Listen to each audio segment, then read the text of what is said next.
Esiet sveicināti, sporta draugi, sporta podkāsts un eksperti. Atkal jūs mājās, Andris Auziņš, Kārlis Komarovskis, atkal pie jums. Jā, sveicināti visiem. Ir pagājuši, man liekas, ka 2 nedēļas. Ja? Nedaudz vairāk ar astīti, gan, bet... Bet ir jauki, mums atkal ir jaunas mājas, varbūt mēs esam tik skatītājiem interesanti, ka katru raidījumu varam ierakstīt citā vidē, kā saka, bet atkal ir daudz, kas sakrājies par šo te laiku, un, protams, ir bijušas arī tādas leģendāras lietas. Mēs kā hameleons, mēs pielāgojamies tai attiecīgai videi. Vai arī tāda bezpajumtnieka vienkārši ejam, kur mūs laiž iekšā, tur mēs sākam. Mana bija pieklājīgā versija, tev bija reālā versija. Nu labi, Kārli, kas tev bija visinteresantākais pēdējo 2 nedēļu laikā? Man liekas, tas ir muļķīgs jautājums, vai ne? Tas tāds baigi interesanti, uzvedinošs nedaudz ārpus rāmja. Mūsu scenārijā tas gan nav iekļauts. Es nezinu, es priecājos par labo laiku, par pavasari cilvēku galvās, laikapstākļos, par to, ka pirmie pavasara vēstneši jau ir atnākuši, ejot pa Maskači, kur dzīvoju, cilvēki jau cep gaļu, tātad pavasaris ir atnācis. Ložas? Nu, to es gan nezinu. Tas varbūt kaut kādiem ķīniešiem būtu tāds labs go-to ēdiens, bet katrā ziņā es priecājos par silto laiku, par pavasari un arī sportā. Pavasarī daudz kas notiek, līdz ar to mums ir darbs, mums ir par ko runāt, un mums kā dīvāna ekspertiem, man liekas. Tu kusties vairāk, ka siltais laiks pienāk, jo tā arī viena tāda zīme, ka pienāk siltais laiks, pavasaris, tad uzreiz cilvēki grib vairāk uzstēties. Jā. Es savā laikā, kad es sāku skriet vēl pirms tiem noskrietiem maratoniem, es tieši pavasarī sāku, es biju viens no tiem, kas tur marta sākumā izlīd ārā, kad jau sniegs sāku uzst nost un tad lēnām sāku tipināt un beigās aizskrēja līdz maratonam. Ja? Wow. Nē, šodien arī starp citu vairāk skrējējis redzēju, tā kā pilnīgi noteikti, un arī šodien var lepoties ar 10 000 soļu, jā, kas nemaz nav man tāds baigā tāda bieža parādība, bet varbūt kādam liekas tas tāds nekas un nieks, bet soli pa solītim. Bet labi, Andri, vēsturiskā spēle mums tikko bija Wembley stadionā, tev bija tā fantastiskā iespēja būt daļai no tās. Pastāst vienkārši par tām sajūtām, būt stadionā un darīt savu darbu un sajust to vēsturisko futbola auru varbūt tur. Nē, tas bija jau pasakaini, skaisti, iespaidīgi, bet man nebija varbūt tā kā dažiem varbūt mūsu futbolistiem, kuri nebija bijuši tik lielās arēnās, man tā sajūta tik episka nebija. Kāpēc? Tāpēc, ka es biju Amsterdamas stadionā, kur mēs 16. gadā pareizi atceros, vai 17. tas bija 0-6 zaudējām Nīderlandē. Tur man bija tās sajūtas lielākas, jo tā bija arī liels stadions, jā, viņš ir mazāks pa Wembley, bet es biju tik lielā stadionā pirmo reizi, un tur gan es tās emocijas dabūju fantastiskākas pirms spēles, un šeit arī bija super iespaidīgi, un ļoti, ļoti priecēju, ka bija tas pats Kaspars, kur aprunātis, kurš izstāstīja, kā šeit ir, kā šeit nav, atradām arī Kaspara bildes, kur viņš Blackpool sastāvā. Jā, tas, man liekas, tā simboliski. Priecājās, jā. Tas bija arī tā interesanti, un tas sajūta ir, es pat nemāku pateikt, kaut kas milzīgs un neaptverošs, un tagad tu esi izgājis tajā spēlētā tunelī, esi nostājies tur, kur viņi tūdaļ dosies laukumā, jo zāles es neuzkāpu. Tas laikam arī aizliegts, nedrīkstat. Jā. Raimonds bija uzkāpis, bet tur arī tikai UEFA cilvēku pavadībā, kas bija speciāli pieteiks, un viņš drīkstēja. Jā. Bet tur tā sajūta ir tāda, kad es nemāku izstāstīt tā, tad, drausmīgi milzīgi tā arēna ir. Ja tu, teiksim, to pirmo stāvu redzi, cik daudz tur tās rindas ir, jā. Tā otrais stāvs, tev liekas, kas jau tur nav, bet realitātē tās rindas, tur ir tikpat daudz rindas, cik tajā pirmajā stāvā. Ir tāds sajūta kā Skudrpūznī? Kad milzīgi. Tā tie cilvēki... Es jau to sajūtu noķēju, tā, ka viņš bija pilnīgi tukšs. Bet es jau neizgāju, ka viņš bija piepildīts futbolists. Es biju tā kā, spēles dienā, vairākas stundas pirms spēles. Ja spēles sākās pēc vietējā laika 19.45, mēs bijām ar Kasparu 12. aptuveni, jā. Tad tur jau mēs bijām, pat ātrāk 11. man liekas, mēs bijām. Jā, 11. bija sarunāts, 11. kāpēc mēs tur bijām un arī ierakstījām to pēdējo sarunu, kur arī YouTube kontā varat apskatīties. Un tur bija tukšs viss, tāpēc es tā nevarēju. Kaspars jau tur man vilku uz zobu, ka viņš teica, tu jau tur kā futbolists te uzvedies, ka tā pietāts pret visu. Ja? Viņš saka, bet iedomājies, kas būtu, kad tu iziet tajā tunelī, tu neredz neko, un tev priekšā ir 30,000 cilvēku, un vēl tikpat ir aiz muguras. Ja? Labi, es tev jautāšu, kā mūsu kolēģis Matīs Timofejevs to dažiem citiem jautāja, vai tev bija sajūta, ka tā ir kā baznīca, ka tā ir kā svētvieta, ka tas ir kaut kas īpašs, ja? Kur tev ir, tā kā tu minēji, tāda liela pietāta tam visam jāpieiet? Jā, tas ir ļoti īpašs, bet parunājot arī ar vietējiem angļiem, tad tā Wembley baznīcas nozīmība ir zudusi.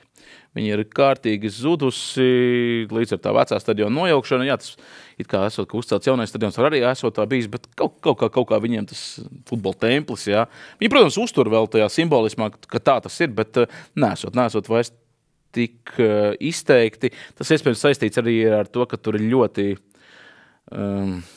interesanta vide apkārt stadionam. Tas nav Londonas centrs, tā ir Nomala pati, ejot pa ielu ne futbola dienās, kad Anglijas izlas tur nav, tur ļoti daudz var nevis dzirdēt, bet tur redzēt, teiksim tā, Angļu iedzimtos tu tur vispār neredz. Neviens cilvēks. Visi ir ieceļotāji, visi ir imigranti. Tas tev bija kultūras šoks, jā? Tas tiešām arī bija kultūras šoks. Tiešām tu esi Anglijā, bet tev pretī nāk, no Ziemeļāfrikas, no tuvajiem austrumiem cilvēki un tā tālāk. Plakāti ir citās valodās. Jā. Viņi arī runā savā valodā, arābu valodā, droši vien dažādās un tā tālāk, kuras es arī nesapratu, bet vienkārši tā sajūta vispār nebija tāda, ka tu esi Londonā un tur ļoti izteikti, ja mēs runājam par multikulturālismu, ka tas ir forši, ja, ka arī Eiropa to ir gājuši, ka tur ej pa ielu, tur dažādas rases satiec, dažādas tautības un viss ir labi pierādīt, ka varam dzīvot kopā, tad tur ir vienkārši nospiedoši pārsvars tai vienai cilvēku grupai, ja, un tur tādu parastu vidēju angli nemaz neredz vispār. Toties jūs atradāt izcils kebabnīcas, ja, kur iestrādāties. Tās bija labas tiešām, tur bija ok. Es agrāk biju teicis, ka labākais kebabs, ko es sēdis, ir Berlīnē, tad, es pat teiktu, ka šitais varēja pacīnīties īstenībā arī ar Berlīni. Kā ar aliņu? Tas tomēr ir tāds mūžs. Tas bija interesanti. Ja, man līdzjutēji stāstīja, ka Londonas centrā viena pinta bārā maksājot 9 poundu, 9 mārciņas. Ja. Un, jo tu tuvāk stadionam, es jau paliekot lētāks tas salas. Pilnīgi neloģiski, vai ne? Vai ne? Kas var bijis tā, ka, ja centrā tu vari pa 9 mārciņām nopirkt vienu pinti bārā, tad pie Wembley stadiona tev pa 9 mārciņām jau gandrīz sanāk 2,5 pintas apmēram. Atšķirība, jā, vai ne? Tā kā tur, tās cenas arī, kas arī parāda to, kas tas par rajonu ir, ka tas nav vairs Londonas centrs, kur tev ir lielās summas, kur tev ir maksāt spējīga publika, tomēr tā ir Nomale, kur nav tā turīgākie cilvēki. Bet pats tas rajons, Kaspars arī teica, ka viņš ir bijis tur jau pirms, ka Blackpoolē viņš spēlētas jau pēc kādiem 11 gadiem, laiks baigi skrien, ja, ka tā vide ir baigi mainījusies, ka tur ir ļoti daudz arī jaunas mājas, biroja mājas saceltas apkārt. Tādā veidā arī mēģinot attīstīt to vidi, kurā dzīvo tie cilvēki, un lai attīstītos tieši arī tas attiecīgais mikrorajons, jo agrāk tas Wembleys tika 7. gadā tika atklāts, jaunais Wembleys, tad tur esot bijis, tikpat izteikti arī šie visi ieceļotāji dzīvojuši, bet vienkārši apkārt nepārāk skaisti izskaties. Tagad tur var redzēt, ka ļoti daudz naudu ieguldīta ir, lai tas infrastruktūra un tā tālāk, lai tas izskatītos labāk un tas rajons kļūtu pieprasītāks arī no biznesiem un vispārēj, lai viņš attīstītos. Un tā jau arī ir tā lieta īstenībā, kur Rietumēropā ļoti piekopja uzceļot stadionu, viņi neceļ stadionu tur, zaļā pļavā, jā. Šeit būs stadions un visi, viņi mēģina to stadionu integrēt un tādējādi palīdzēt tajā attiecīgajam mikrorajonam attīstīties un kļūt labākam.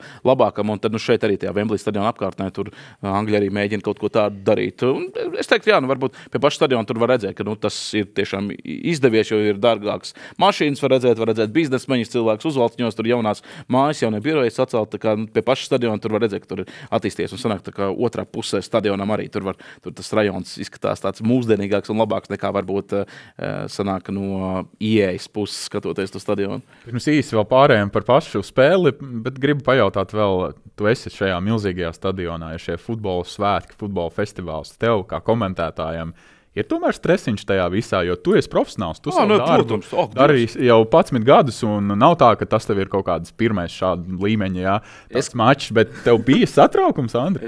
Nē, man jau satraukums pirms katras spēles, un pirms šitās spēles es biju tā kā maz puika, tur satraucies, es biju ārprāts. Vienkārši es pat biju sarunājis ar Kasparu, ka mēs 2 stundas pirms spēles, mazliet vairāk par 2 stundām pirms spēles, no viesnīcas iziesim un iesim kopā, jā, un beigās es tur, tā kā istabiņā sēžu, tur skatos, tur sagatavotas materiāls, neko, un beigās, labi, iešu viens pats. Un tad, lai Kaspars nāk pa sevi. Es jau esmu iegājis stadionā, izgājis to drošības kontroli, ja, un es uzrakstu Kasparam, ka es tā kā esmu jau stadionā. Viņš saka, ko tu man negaidīji? Es nevarēju nosēdēt istabiņā. Andriks, jā, saucamais, gribējās ātrāk. Viņš saka, kā tad es tagad tikšu un tā tālāk. Kaspars nebija bijis iekšā stadionā līdz tam brīdim. Akreditāciju viņš bija nokārtojis? Es biju paņēmis viņam. Es viņam biju paņēmis akreditāciju un atdevis jau viņam akreditāciju, bet fiziski viņš stadionā vēl tajā brīdī vēl nebija bijis. Pagaidi. Bija viņš, mēs no rīta bijām. Jā, mēs jau bijām, bet, labi, tur pa citu mēs gājām iekšā, teiksim tā.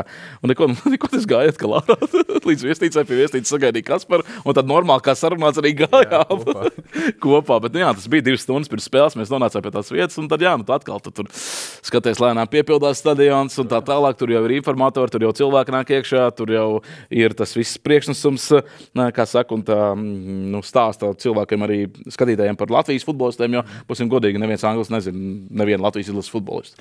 Mums Matīs atved uz ofisu spēles programmiņu.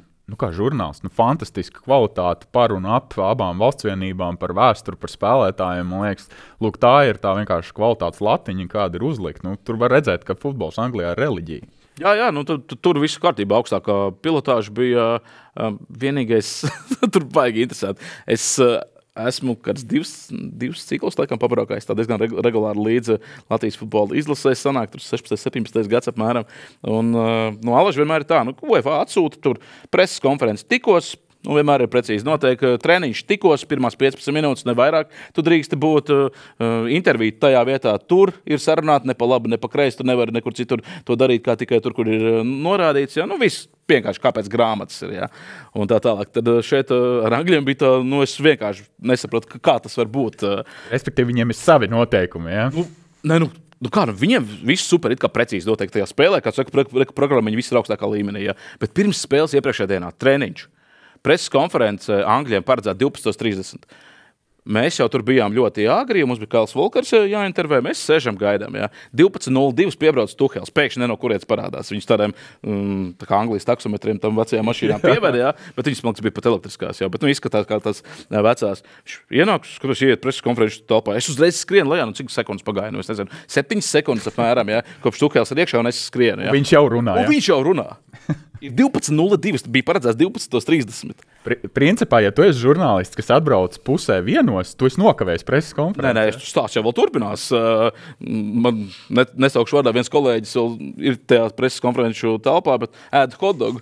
Viņš nebazīš vispār ieraugt Tuhels atāk, viņš sāk runāt, ko hotdogu darīt. Kas noliek pie sevis noslauka muti, tad klausās. Tā sanāk, es arī tur atskrienu, labi pieliecos tur, lai kamerām netraucētu, lai es nebūtu mans plikais pakausis tur kamerās, neko apsēžos labi, pēc tam, Tuhels tur norunā, viss smuk arī. Tur gan bija augstākā pilotāža, ka Latvijas mēdījiem atļauj forši uzdot jautājumus, un viss bija kārtībā, tiešām baigi forši bija. Jo reizēm ir bijis tā izbraukuma spēlēs, kad sevišķi Latvija, tur mazā valsts, 140. vieta rangā, tur vienu atļauj uzdot, un tad, tev pietiek viss, jā. Un atnāk Deklans Rais, viņš arī viss ļoti smuki, tur Matīs Timofejos, viņš sasmīdināja, atgādināja par Matrevīcu, King Kongu un vispār, jo viss baigi jauki. Presa konferences beidzās 12:34. Tā kā, ja tu būtu žurnālists, kurš paļaujās uz precīziem laikiem, 12:30 tu būtu ieradies, tu varbūt pēdējo jautājumu dzirdēt, ko Deklans Rais tev atbild. Tas arī viss. Šo es nevarēju saprast, kā tā var būt. Tāpat arī ar to Kailu Volkeru mums arī bija 12:30 ir šī preses konference. Būtu baigi forši, jūs pirms preses konferences Kailu Volkeru varētu ierakstīt, respektīvi kaut kur bišķi pirms 12. Jā, viss kārtībā, nav problēma. Nav problēma, jā, mums pateica, nevairāk par 10 minūtēm tas būs. Ok, jā, viss kārtībā, reiķinamies ar to un tā tālāk. 20:39 iepriekšējā vakarā vēl atsūta apstiprinājumu, ka viss smuki ir, jā. Piecinamies brokastīs, ejām 7 no rīta apmēram, atveram e-pastu. Vēlreiz izrādās, ka pēc 10. vakarā jauns e-pasts. Jums ir jābūt pirms 10. Es ievadu navigācijā, jā. Kur tev jābūt? Mēs fiziski, principā, nevaram vairs paspēt. Jā, jo Wembley stadions un Tottenham Hotspur treniņu bāze ir pilnīgi otrs Londonas gals. Jā, tur visai Londonā jātiek pa apveceļiem cauri un tur ļoti, ļoti ilgi. Bet labi, beigās ar Uber bija ātrāk un paspējām visu un tā tālāk, bet vienkārši arī, kā tu vari atsūtīt e-pastu pēc 10. vakarā un neuzrakstīt, piemēram, īziņu vai, kaut kā censties pabrīdināt. Jā. Tas bija tā interesanti, bet labi, paldies Dievam, mēs paspējām, bet tur jau bija, ne jau mēs bijām problēma, mēs tur ievadījām Uberā un parādīja, ka tur 50 minūtes bija jābrauc kaut kāds 53, ja, ar mašīnu, tad viss kārtībā paspējām, bet problēma bija tāda, ka Kaspars tajā brīdī, kura dēļ arī Kails Volkers bija piekritis parunāties to interviju. Viņi bijušie komandas. Jā, viņš tajā brīdī bija Redinga. Jo viņš man iepriekšējā vakarā vēl paprasīja, vai viņš drīkst aizbraukt, vai kas mums ir paredzēts. Es viņam izstāstu plānu, ka tur ap 12. Tottenham treniņu bāzē, viņš visu paskatījās, visu beigas smuki. Un es viņam apzīmēju 7 no rīta rakstu Kaspar celies, jā, ar daudz izsaukumu zīmēm, jā. Jā, bet paldies Dievam, protams, viņš jau bija piecēlēs, viss kārtībā, viņš saka, es ar vilcieniem, viņš saka, nepaspēja, neiespējami. Paldies Dievam, Kaspars Redingā, tur ir cilvēks zināms, jā, un viņam ir savu kontaktu, viņam ir savi kontakti, savi draugi, un tiešām, kā Kaspars teica, man čoms izručīs, kā viņš teica, vienkārši privātā mašīna tur atvēra viņu līdz tai treniņu bazē. Nu, viss kārtībā, bija beigās paspējām, viss bija beigas, pat beigās bija jāpagaida arī pats Kails. Šīs aizkulis nekad cilvēks neuzzinātu. Nu, reāli nekad, jo intervija bija forša, un cilvēkam liekas, wow, visi baigi forši, baigi fēni. Bet kā tas viss tapa? Un... Tur ir vienkārši kūlens pēc kūleņa. Jā. Un tas man tiešām pārsteidz, jo viss pārējais, teiksim, stadionā, viss pārējais bija augstākais līmenis. Arī kaut kādas tehniskās ķibeles. Man tur bija arī ar komentēšanas pultu, visu saslēgšanu. Vienkārši perfektāk vairs nevar. Ir cilvēks profesionāls uz ceļas klāt. Visu izstāst, visu pats saslēdz, atnāk vēl, iedod visus angļus, šīs rozetes, visus pārvadus. Tur, Kaifs, jā, perfekti. Arī tas UEFA supervisors vēl piezvana, pārbauda, vai tas skaņas cilvēks visu tev izdarīja. Vai viss ir labi? Jā, augstākā klāsa tiešām. Nu, tur vispār neko pielikt, neko aģim, bet pirms spēles tas viss tā interesanti bija. Bet interesanti arī, teiksim, pa izlasi. Izlasē bija vesels stāvs viesnīcā. Hilton viesnīcā arī turpat blakus stadionam. 7 minūšu gājiens varētu būt kājām. Kaut kas tam līdzīgs. Viņiem bija 2 lifti tikai viņiem. Okay.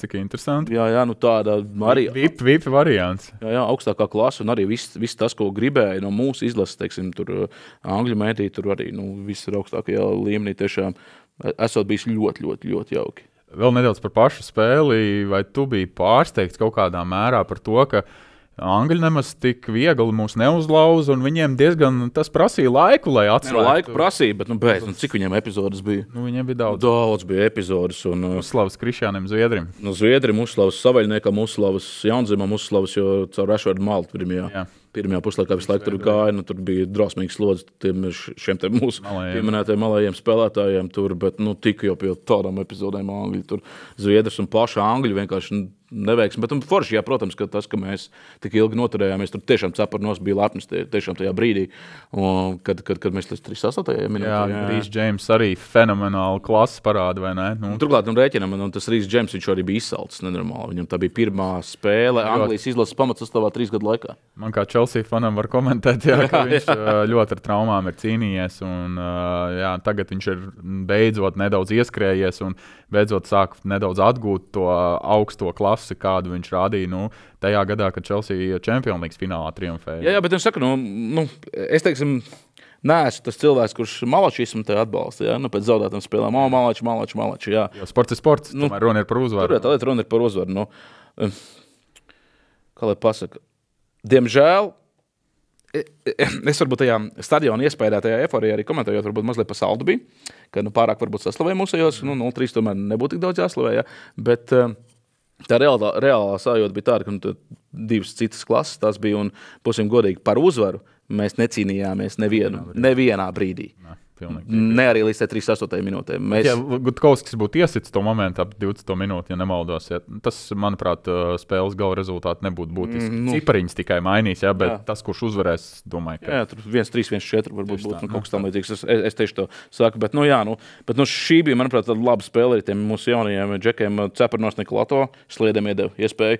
Manuprāt, sliedi bija jālaiž laukumā ātrāk. Jagudinska vietā, kad Jagudinskis jau nāca laukumā, varēja mierīgi sliedi laist laukumā. Bet labi, otrs puses varbūt Nikolato ļoti konservatīvi, man liekas. Konservatīvi, bet varbūt Nikolato ar Jagutinsku laikšanu laukumā parādīja, ka viņš vēl cer, ka mēs varam. Ka mēs varam vēl 0-2, manuprāt, tajā brīdī bija, ka mēs varam, ka mēs vēl nepadodamies, nedodam tur pieredzi jaunajiem, un tā tālāk, ka mēs vēl ļoti nopietni mēģināsim kaut ko darīt. Es nezinu, tu būtu laidis Nikus liedi ātrāk? Ņemot vērā to spēles ritējumu, tādās spēlēs tomēr tu dod pieredzējušiem džekiem, tāpēc, ka tu zini, ka... Jā, bet kā tad jaunie? Šitais tas pats variants. Burtais loks, tu nekad nedabūsi pieredzi, ja tev neviens nedos pieredzi. Meklē darbinieku ar 10 gadu pieredzi, bet ja tev ir pār 30, tāpat tev neņem. Tieši tā. Kā tu to pieredzi var dabūt? Es nezinu, es teiksim... Labi, šī spēle varbūt ir tie lieli svētki un tā tālāk. Domāju, Andri, zini, kāpēc varbūt sabijās? Tāpēc, ka mums bija tomēr tā pietāta pret Angliju visvarano, jā. Ķipa doma tāda, uzlaidīsim sliedi, un sliedi ielaidīsim vēl 4 gols, un beigās būs 0-6. Jā. Man liekas, ka tomēr Nikolāto spēlēja droši. Viņš tomēr izvēlējās taktiku, jo principā mēs nespēlējām. Mēs vispār nevienā brīdī baigi neiesaistījāmies Anglijas atklātajā futbolā. Mums bija ļoti zema aizsardzības līnija. Mums bija principā, kā mēmēs smējās, autobuss noparkots. 2 vai 4 autobusi. Jā, tur bija Ikarus 2 varbūt. Jā, tā kā citādāk. Mums vienkārši saplosīja. Nē, bet tur jau tā lieta. Katrā futbolā. Mēs jau citādāk nevarējām spēlēt pret viņiem. Pilnīgi aizmirstam ar tiem resursiem, kas mums ir. Citādāk nevarēja spēlēt. Vienīgais, es teiksim par to pašu sliedi, par kuriem jauniem futbolistiem domājot, protams, pamatsastāvā nē, bet tajā spēles otrajā daļā es varbūt būtu ātrāk laidis tieši to pašu sliedi, jo vienīgais, ko es ātri tev pārtraucot, varu piemetināt, ka varbūt prasījās nedaudz svaigums, jo tas darba apjoms, kādu veids mūsu futbolistu laukumā, lai vienkārši tiekot līdz tam Anglijas izlases ātrajam tempam, tas varbūt prasījās, vienkārši svaigums, kājas ātras. Jā.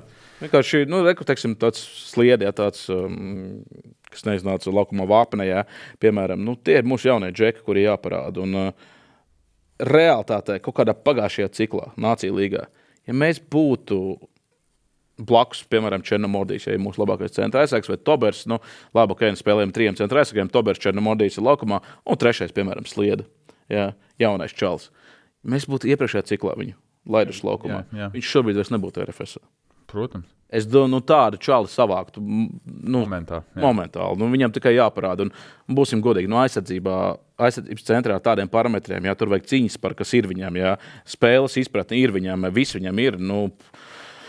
Katrā ziņā man nepatīk tas, ka mēs atkal kaut kādiem jauniem talantiem sākam uzticēties tikai tad, kad viņiem jau ir, 24, 25 gadi. Nē, tāds džeks ir jālaiž ātrāk, ja sevišķi, lietas būtība tas nemainīt vispār. 2-0 vai 4-0? Es runāju tieši par Anglijas spēli, es runāju, teiksim, par kādiem iepriekšējiem cikliem. Vispār, lietas būtība tas nemainīt vispār. Tur Tobers, Černomordijs viņam iemācīt tik daudz labas lietas, spēlējot blakus plec pie plec. Tas ir jādara, manuprāt. Bet labi, atkal. Mēs esam dīvāni eksperti. Mēs izsakām šo dīvāns. Labi, krēslu eksperti.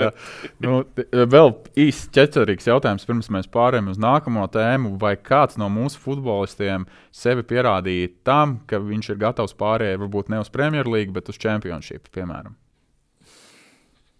Es tur ar pāris cilvēkiem parunāju pēc spēles.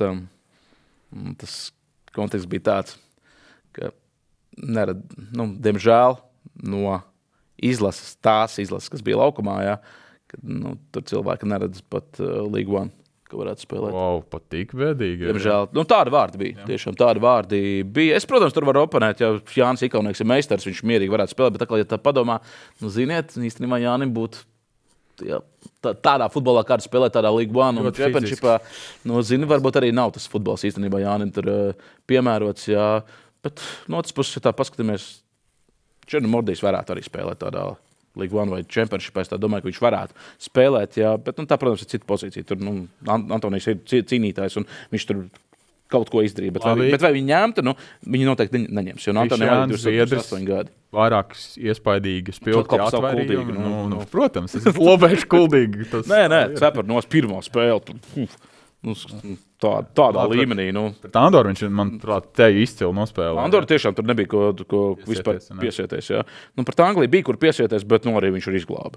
Viņš līdz 38 minūtē, cik 3 reizes kaut kāds izglāba tiešām mūsu tur saparnos.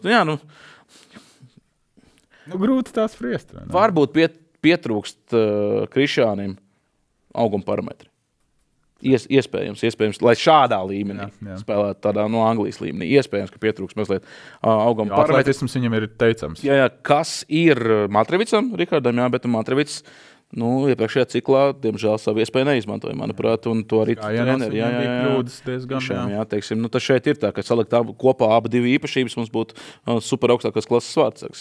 Tas jau tā kā Tibo Kurtuā, tāda līmeņa vārdsargs aptuveni. Tiešām, ja salikt kopā to visu, un arī tur par Angliju varēja just tiešām, ka varbūt Krišānam tiešām mazliet auguma parametru pietrūka, lai nospēlētu vēl veiksmīgāk, bet tāpat šī spēle arī, manuprāt, Zviedrim ir ar pluszīmi. Labi, liekam punktu. Un es domāju, viņš to spēli, tāpat kā visi izlases atcerēsies visu mūžu.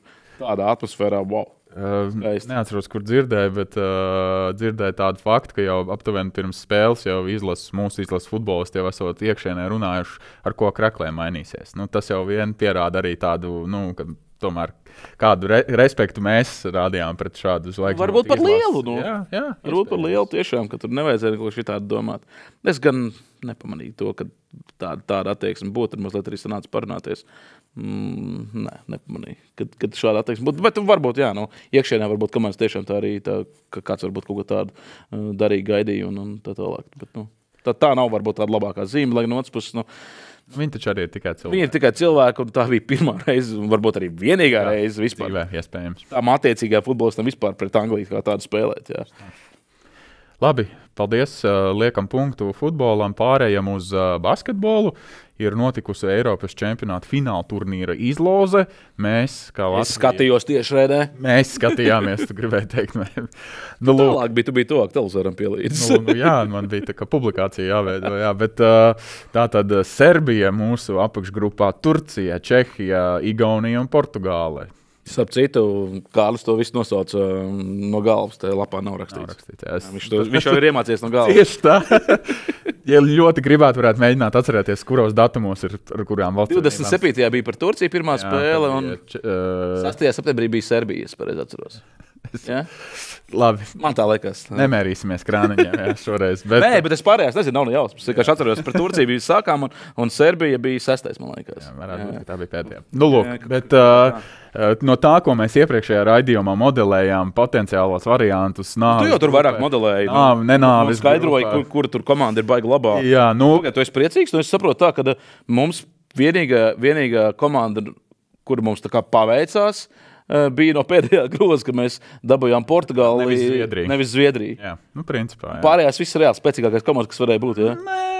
Čehijas vietā vēl, manuprāt, man šķiet varēja Melnkalnu būt. Jā. Es varbūt kļūdos, bet vienādi sakot... Nē, Itālija. Jā. Itālija varēja būt Čehijas vietā, jā. Bet... Lūk, tā kā es teiktu, ka varēja būt stiprāka grupa, es teiktu, ka kopumā ļoti, ļoti labi mums ir, bet ar turkiem būs baigais kapiņš, neapšaubāmi, ar visu to, ka viņi it kā potenciāli šobrīd it kā vājāk izlasa, bet viņiem ir labs garais gals. Būs interesanti. Bet kas ir varbūt nedaudz mīnus tam, ka šis formāts paredz to, ka 4 izlases iet ārā no 6. Tātad, Portugāla viena. Čehija, Igaunija, es teiktu. Čehija, Igaunija, jā. Cīnīsies. Bet Turki arī tur ir bijuši ļoti augšā lejā. Vai viņiem viņiem Šeins Larkins būs jautājums? Būs, nebūs, atbrauks, neatbrauks. Vai būs NBA Džeks Šeguns? Jā, no Roketiem. Nezinām. Ir tik daudz šobrīd vēl nezinām, un tas pats arī attiecas uz Latvijas izlasi.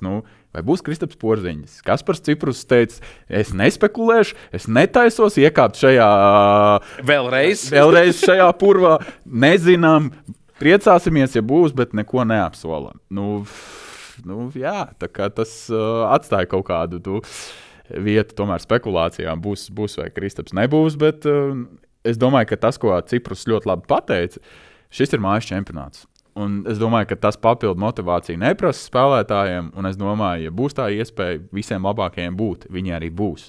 Bet, ja tu paskaties tas viss mūsu konkurentes Latvijas izlasi, tad paskatīsies, kad mēs 17. gadā toreiz Bagāts, kas bija galvenais treneris, Porziņš spēlēja, Turcijā bija Eiropas čempionāta fināla turnīrs, dabījām 5. vietu. Jā, zaudējām 4. finālā nākamajiem čempioniem Slovēņiem. Tas principā bija fināls. Tas 4. fināls. Jā. Mums ļoti patīk to vēl aizvien skandināt, tagad jau pēc 8 gadiem. Bet, ja tu paskaties to sastāvu, tie paši Džeki spēlē.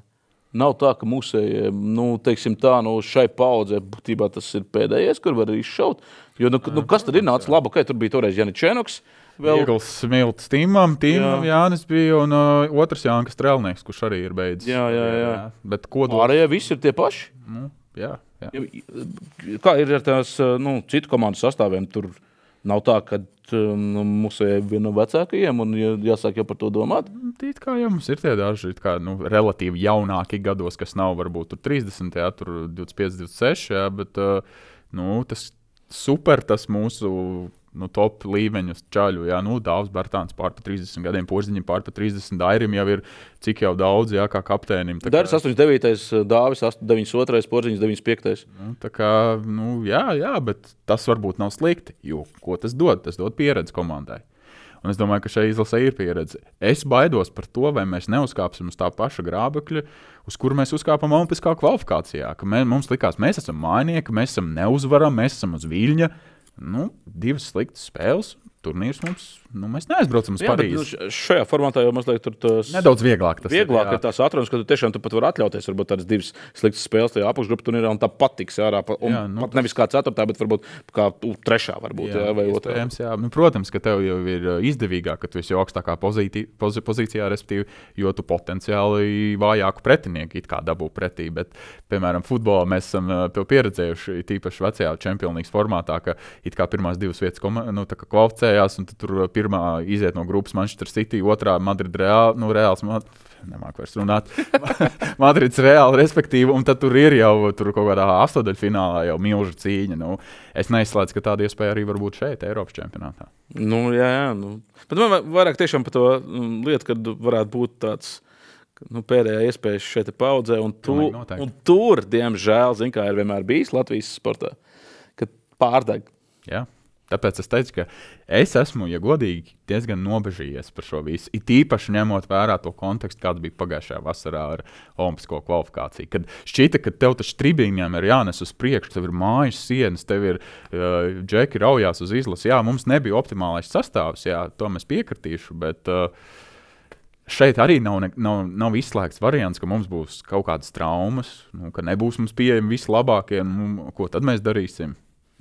Tā kā lai cik es esmu pozitīvi optimistisks noskaņots, ka mums ir varbūt viena no labākajām basketbola paudzēm, kāda mums jebkad ir bijusi, jā, tādā talanta ziņā, vai teikt uzreiz, jā, mums būs medaļas un 100% garantēti, nē, tad es teiktu, ka es meloju tad. Jā, skatoties arī, kā džekiem iet šobrīd Eiropā, tad man arī mazliet uztrauc, pastāvēs pēdējo 2 gadu ciklā līderis ir bijis Lomašs.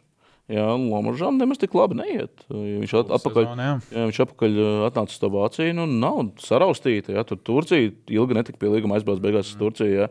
Tur, kad tagad atpakaļ Vācija, tiemžēl nav nemaz tik skaisti varbūt uz tiem ierastajiem līderiem. Jo, būsim godīgi, Lomašs spridzināja pēdējos 2 gadus. Tieši viņš bija tā galvenā seja un galvenais vilcējs. Jā, bet ir arī čaļi, kam ir nenormāli labs sezonas. Rodions Kurucs vienkārši izcila sezonu. Mārcis Steinbergs arī ļoti labs. Bet Mārcis nav spēlējis nevienā lielajā turnīrā. Labi, jā, bet tas pats Kārlis Šiliņš ir izcila sezonu aizvadu. Jā, tā kā ir džeki, kam arī ir ļoti labas sezonas. Tā kā es teiktu, ka tas izlīdzinās kaut kādā mērā. Arī tas pats Dāvs Bartāns mums likās, kurš kaut kā Dubaja aizbrauc. Viņš tur reāli komandas ir līderis. Labi, viņš ir atgūst to spēļu garšu. Ar gariem spēlētājiem runājot, tikko tu man uzvedināji uz vienu tādu domu.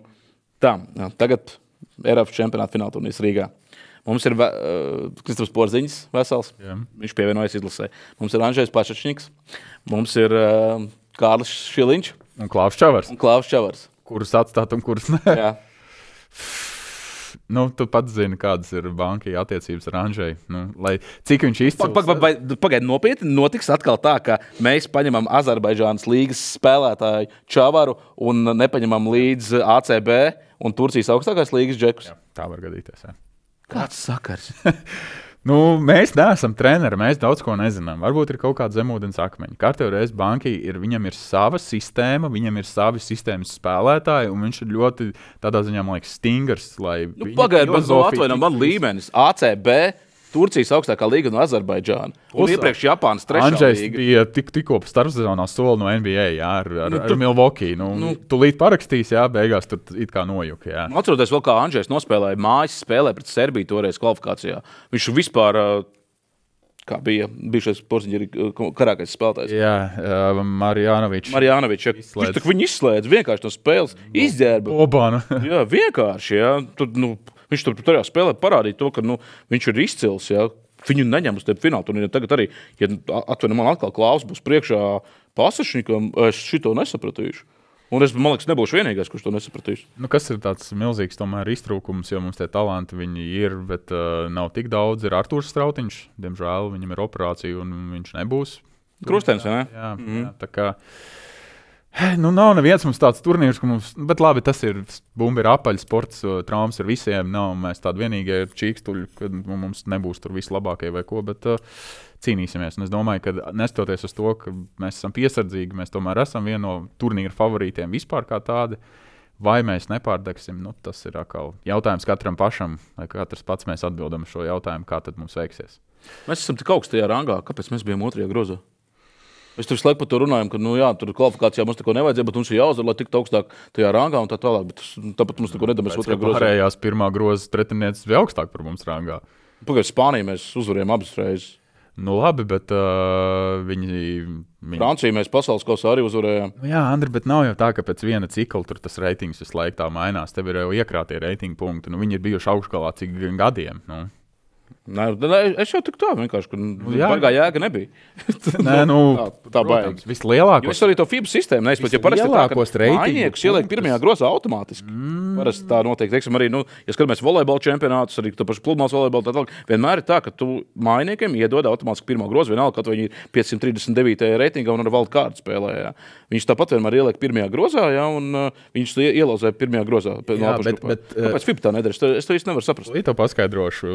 Viņiem ir sistēma ļoti tendēta uz rezultātu. Ko tas nozīmē? Ja tu tiec fināla turnīrā, vai tā ir pasaules kausa fināla turnīrs, vai tas ir olimpiskās spēles, tu dabū daudzkārt vairāk punktu, reitingu punktu. Tāpēc Spānija, mēs viņus izģērbām, bet viņi bija olimpiskajās spēlēs. Viņi dabūja nenormāli daudz reitingu punktus. Tāpēc viņi ir augstāk. Francija spēlēja olimpiskajās spēlēs, Vācija spēlēja, Serbija dabūja. Tas nozīmē to, ka Brazīlija ir vainīga pie tā, ja? Jā. Apskaidroju man. Bet es tev vēlreiz saku, ka tas ir man viena no retiem reizēm, kad es esmu dzīvā par sportu raudājis, ka mēs zaudējām Brazīlijai. Es biju reāli satriekts. Jā. Kas notiek ar Porziņu? Labi, jā. Būs? Es kā Kaspars Ciprus, es tev neko nevaru garantēt, es tev neko nevaru apsolīt. Es domāju, ka Kristaps grib, tāpēc, ka ir mājas čempionāts. Šitas man ir apnicis jau kuru gadu. Grib, bet nekad nav. Bet ja tev ir trauma, tur traumu nespēlēs. Tā ir, Andri. Es taču saprotu. Es atšakarētu muguru, es nespēlēšu. Es atšakarētu muguru. Labi, ka tu nespēlēs. Jā, es varētu vēlties pa laukumu. Vai dot 5 vai dot 2 līšu. Tas būtu izcils vienkārši. Benča džeks kā Haralds Kārlis tajā vienā čempionātā. Atceries to. Neatceries, Multeni bija tāda gos un cēls. Jā, protams. Tur bija tāds red guy. Jā. Viņš vēlās. Tu apgalvo, ka es varētu līdzīgi, jā. Tu tikko pats to pateici, ka tu varētu vēlties. Jā. Tas vienkārši attās atceļot tā Multeni. Jā, tā kā es negribu neko par Kristapu apsolīt. Es gribu teikt, ka viņš noteikti būs, ja viņš būs pieejams. Un, Kāpēc viņš izlaida tagad 7 spēles? Kaut kur mēļoja, ka viņam bija kaut kas līdzīgs Covidam. Viņam bija kaut kāda elpceļa saslimšana diezgan smaga, ka viņš nesot ilgi spējas atkopties un tik galā. Bet tagad pasties izcila spēle pret Phoenix, 30 punktu iemest, pret Suns.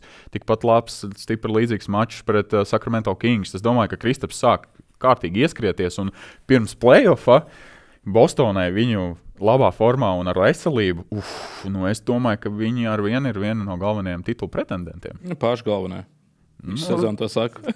Tu jau no pirmā raidījuma liekas to apgalvo, ka Bostonā, viņi būs galvenie titulu pretendenti. Es nedaudz piesardzīgāks, ņemot vērā, ka sportā... Bet var redzēt, ka ne jau tikai Kristaps, bet arī pārējie džeki ir sākuši nopietnāk mazliet spēlēt. Jā, protams. Jā, nav vairs tā vienprātība, bet tur dažas spēles bija tādas, ka tur... Jā, protams, jā. Pastaigi pa laukumu un tagad arī skatos, ka tas šausmīgi, tas individuālais basketbols. Tankojās, lai dabūtu labāku draft piku, kāpēc kaut ko tādu vispār atļauj rādīt laukumā? Tas ir diezgan drosmīgi īstenībā. Nenormāli pretīgi skatīties vispār. Kas tas par sportu? Kāds sakars? Tas gan. Labi, mēs kārtējo reizi aizrunājāmies. Ejam tālāk un ejam pie nenormāli pozitīvām ziņām, ko varbūt tu kaut kādā mērā piesauci. Edvards Traumaks paraksta 2-virzienu līgumu ar Detroit Red Wings. Wow! Vai tu biji pārsteigts par šādu ziņu? Nē, es pārfrāzēšu tevi, ka Edvards Traumaks izvēlās parakstīt līgumu ar Detroit Red Wings. Jā, drīzāk, jā. Jo, es saku, ko es arī teicu iepriekšējā redzējumā, kad viņš tur pusi no NHL komandām mierīgi divvirzienu varēja parakstīt, un piedāvājumi tur netrūk viņam 100%, un viņš varēja tiešām izvēlēties. Viņš ir izvēlējies Detroitas Red Wings komandu, kur ir pārbūves procesā kaut kādu 3. sezonu aptuveni. Jā. Kas nav slikti, un es domāju, ka Edvards arī tāpēc ir viens no iemesliem, izvēlējies šo te komandu, ka tur viņam varētu būt iespējas. Turklāt Edvards ir izvēlējies parakstīt divvirzienu līgumu. Tad tas negarantē viņam spēlēšanu NHL. Jā, tas nozīmē, ka viņi varēs mētāt augšā lejā uz AHL un uz NHL. Bet man kaut kā paskatoties arī to Detroitas sastāvu, man liekas, ka tā ir pareizā izvēle Edvardam. Tur labi, ka pirmā mājiņa tur ir aizņemta, tur ir labi džeki, tur ir Rēmons, Debinkats, Lārkins un labi džeki. Bet, teiksim, tam pašam Patrikam Keinam beidzās līgums pēc šīs sezonas. Vai viņš paliks vai ne? Vai viņš būs? Es domāju, ka viņš nebūs. Viņš ir arī dārgs spēlētājs. Jā. Varbūt viņi parakstīs uz vienu sezonu, nezinu. Bet es saku, tur, piemēram, katrā ziņā Edvardam, ka viņš izvēlējās Detroitas Red Wings, paskatoties tā ātri sastāvu. Ja? Piemēram, pie labas apstākļu sakritības ir iespēja aizķerties. Nevis vienkārši aizķerties. Ir atšķirība aizķerties. Tu vari spēlēt. Tu vari aizķerties. Uz 2 spēlēm. Nē, tu vari aizķerties tā kā Zemgus Girgensons Tampabejā.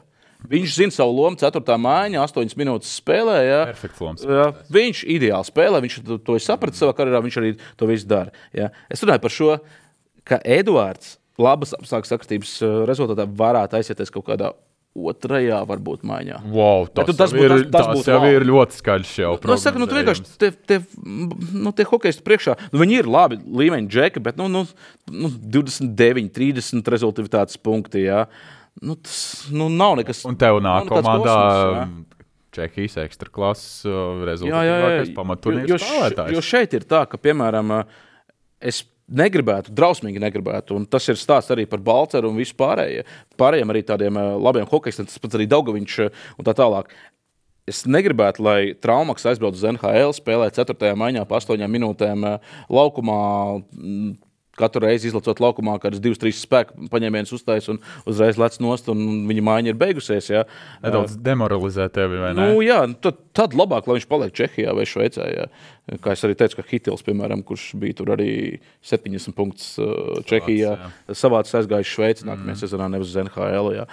Par to es baidos. Un Detroit, es saku, protams, viss atkarīgs, kā viņš sev pierādīs un vispār. Protams, par slikti spēlē tas, ka viņiem ir divvirzienu līgums, ka viņi tur var izlemt amerikāņi, pateikt to, ka tas baigi labais, bet tu pieredzi jau uzkrāj ir AHL. Jā. Lai gan īstenībā viņš jau AHL spēlējis pietiekami daudz, jā. Nekā pieredzi viņam vairs nav vajadzīga, atklāt sakot. Tas tā ir, ka tiešām, un, protams, ļoti svarīgi, vai viņš tiks, piemēram, 2. vairākuma virknējumā. Jo tur te džeki, pirmās mājas džeki ir, tur viennozīmīgi, viņi būs 1.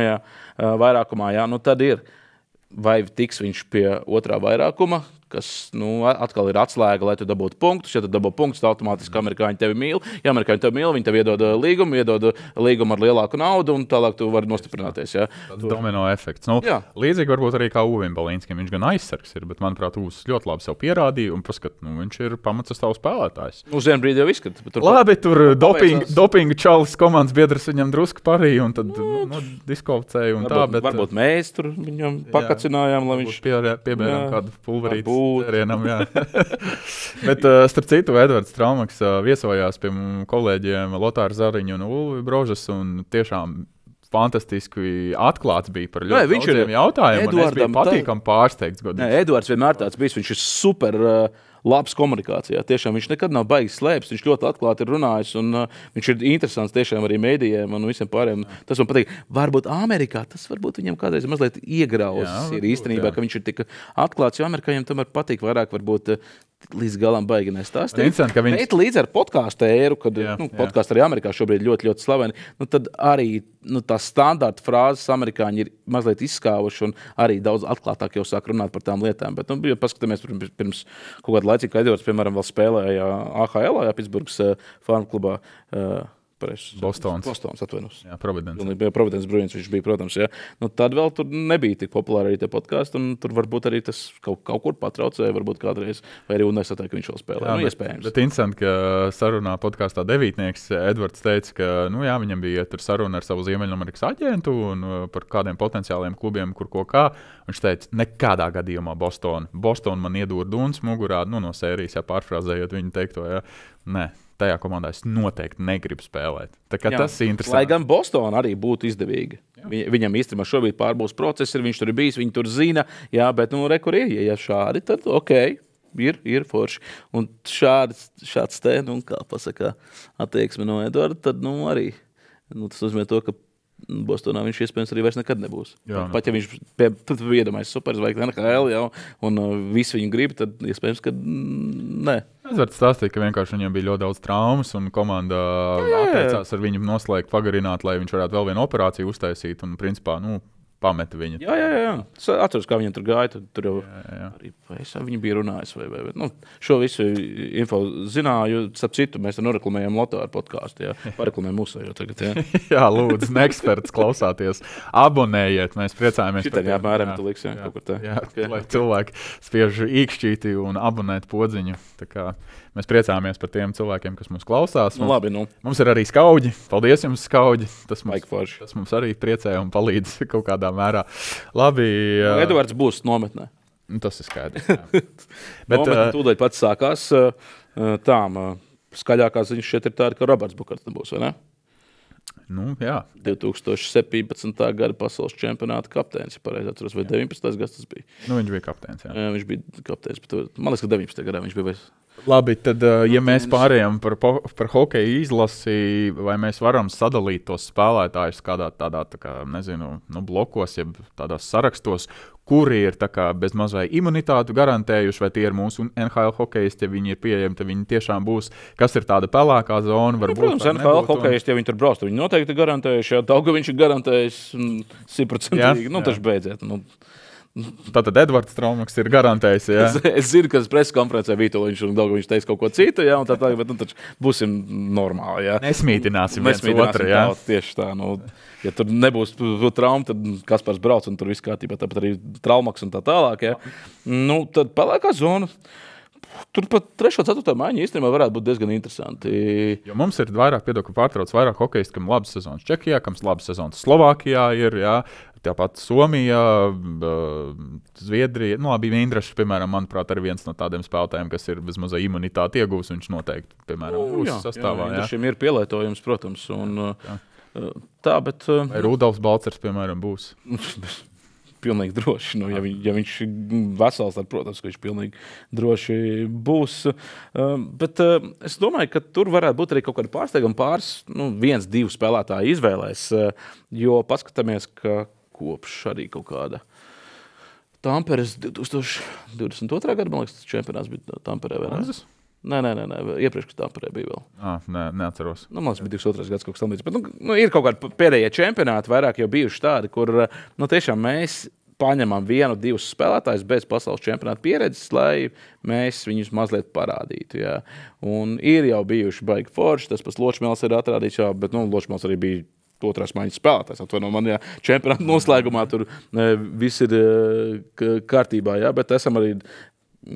Labi. Piedod, pārtraukšu. Esam parādījuši, un labāks līgums dabūjuši, Džeki, ir draftā nokļuvuši, ja, šī iemesla dēļ, ka tur varbūt tev nav jāspēlē katra spēle pa 15 minūtēm, ja, bet tu esi lielās izlases sastāvā, tev ir, tur 19 gadi, un tu paņem nodraftē tevi. Ja visi apstākļi saliekās Ziemeļamerikāņiem, sezonas beidzās, viņi tiek Eriks Mateiko. Ja ir pieejams, būs, nebūs, ņems, neņems? Viņu vajadzētu izmēģināt uz treniņu nometni, bet viņš nav tās drošais tipiņš. Es domāju, ka viņš šogad nav jēga viņu te raustīt, lai viņš Kanādā visu izdara. Labi, Laviņš juniors. Viņš jau ir pieredzējušs spēlētājs, jā, viņš jau ir Latvijā, viņš no pirmās dienas būs nometnē. Redz, tā kā man Mārtiņš ir viens no tiem džekiem, kurš, manuprāt, būtu jāņem.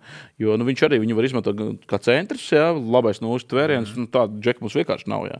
Viņš ir nestandarts spēlētājs, un ja tādu var izmantot, un arī, kā es teicu, noreklamēt, viņam vēl viens gads jāmācās universitātē Mārtiņam, un tad pēc tam viņam būs jāizdara izvēle, ko viņš darīs.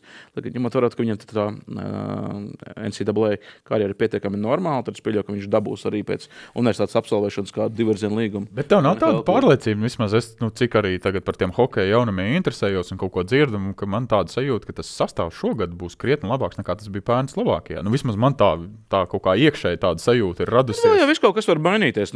Jo šobrīd arī tie spēlētāji, kuriem vēl sezonas turpinās, viņi jau nav teikuši būšu, nebūšu, vispārējais. Viņi jau nezin, kā tur būs. Nezinu, kaut kāda no play-offiem ir atkarīgs. Kaut kāda traumiņa saliekās. Jā, līgums tev tur beidzies, un tur pēc sezonas tikai sāc domāt, skaties, runājies. Jā, tur ir kaut kāda interese, bet negrib tev parakstīt, jā, piemēram, pasaka tikai pēc pasaules čempionāta tev parakstīs. Un tad tev ir, vai tu gribi riskēt vai negribi. Cits starpā tieši Edvards Stralmaks atzina, ka viens no iemesliem, kāpēc viņš parakstīja ar Detroit, ka viņa bija viena no retajiem, kas piedāvāja līgumu jau pirms pasaules čempionāta hokejā. Jā, tas ir ļoti, ļoti svarīgi. Un tāpēc arī tie džeki, kas spēlē vēl tur tajos pusfinālos, jo šobrīd principā lielākā daļa ir Eiropas līgās, jo pusfināls sākušies. Un tur nevaram mēs paredzēt. Tur daudz tiešām var izkrist, var arī neizkrist no aprits, un tad būs labs sastāvs, bet sastāvs jau tur baigi ko nemainīs, teiksim tā, jo tāpat jau atdeve ir milzīga. Un, man labāk patīk, ka mēs varam varbūt tādus džekus, kuriem ir atbraukuši, piemēram, no universitātēm, pirmā sezona Eiropā, jā, un tad mēs viņus varam parādīt vēl labākā gaismā, lai jau vēl pēc gada viņi spēlētu spēcīgākā čempionātā, labāks līgums viņiem būtu, un vēl pēc gada viņš reāli jau būtu izlases, varbūt līderis. Jā. Labi, kādi mērķi mēs šogad uzliekam izlasēji? Pagājušajā gadā mēs ceturtdaļfinālā netikām. Labi, man patīk tavs optimisms. Nē. Ceturtdaļfināls ir, man liekas, mērķis numur 1. Vienmēr. Nekas jau baigi nav mainījies. Arī pēc tā bronzas pauzes. Kas tad ir mainījies? Nekas jau nav mainījies.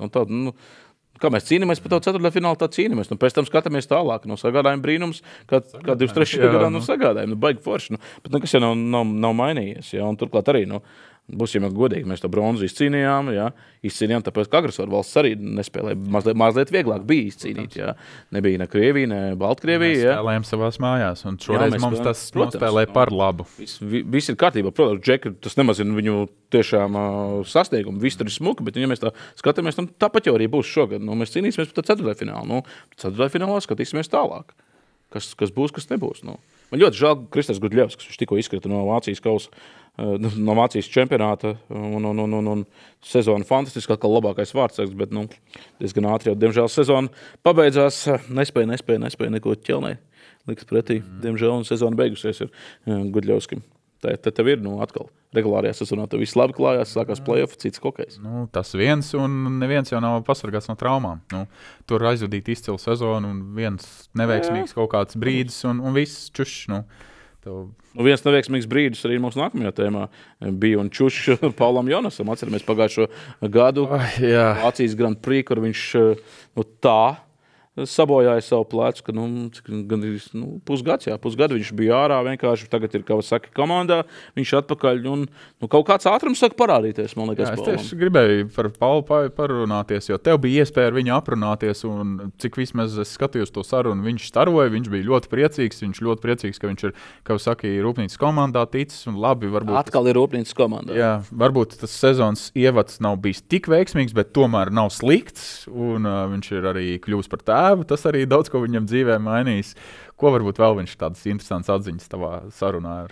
Šīs jau arī bija tās galvenās lietas, kas arī man interesē, kad es viņu aprunājos vienkārši, kāda ir tā psiholoģija, piemēram, pēc bērniņa piedzimšanas, kad tu pirmo reizi esi tētis, pirmā sezona, kad tu sevis var saukt par tēti, ka varbūt ir aiz muguras tas gaidīšanas laiks, jo daudziem jau tas gaidīšanas laiks ir, rada lielāku stresu nekā varbūt, kad bēbis tev, pa naktīm bļauj un neļauj gulēt, Reizēm ir tā, ka gaidīšanas laikā tu tur vairāk uztraucies, Tad, man likās, ka tur tiešām viss ir normāli, un Pauls zina savu darbiņu, un tieši tāds emocionāls pacēlums arī ir pēc pirmdzimtā.